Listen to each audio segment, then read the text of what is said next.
Hi, I'm Spencer. This is Miranda Knox. I'm Amara Mesnik. And welcome to the VFX Breakdown. In Suspension was a really exciting project. For many of us, this was the biggest project we'd ever worked on, and because of that, we had to work a little bit differently. We had some shots like creating the look for Carbon, which was more what we had been used to. It's a single standalone shot, and you get the look, you get it how you want, and then you're done.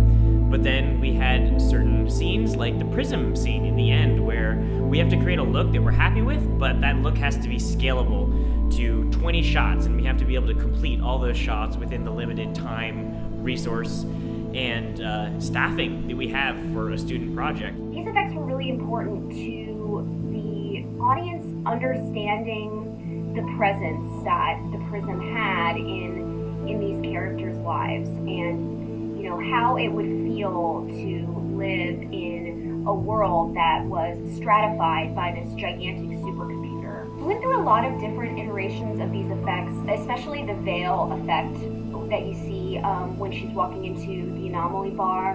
That was something that we went back and forth with a lot. One thing that we tried to do was take footage of somebody walking through curtains as a visual of walking through the curtain from the world outside of this organizational process by the prism. The actual nuts and bolts process for making these effects involves a Houdini software process called optical flow, and the Houdini algorithm can basically see that footage and can break it down into motion vectors that you can then use to drive a particle simulation inside of P.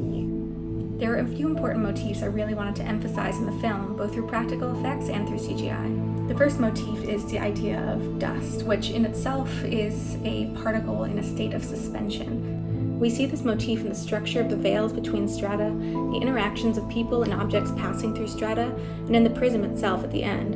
Another motif is the rainbows, which is visually tied to the prism. This was very important in the dream scenes, where we added rainbows and flashes practically with a number of prismatic objects on set. Then in post, on those particular scenes, I added some chromatic aberration in After Effects to sell the idea that these scenes are visually different, that they're memories that should have been forgotten in the divide between strata, but somehow Lydia can remember them. The office scenes were really, really fun for these because we got to do a lot of design work and a lot of conceptual work, which is, in my opinion, the most fun part about visual effects, especially with anything sci-fi.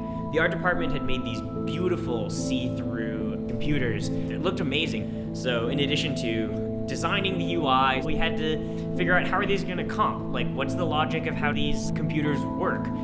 Another element of these office scenes was actually creating the hologram clock on the wall. There was a lot of empty space, and we had the idea of the clock. So Amara actually created this 2D asset, and then I took that, comped it into a hologram look, and tracked that into the space, so it could just sort of like slip a little bit into frame and just give a sense that there is a lot more to this space than you see in the shot itself.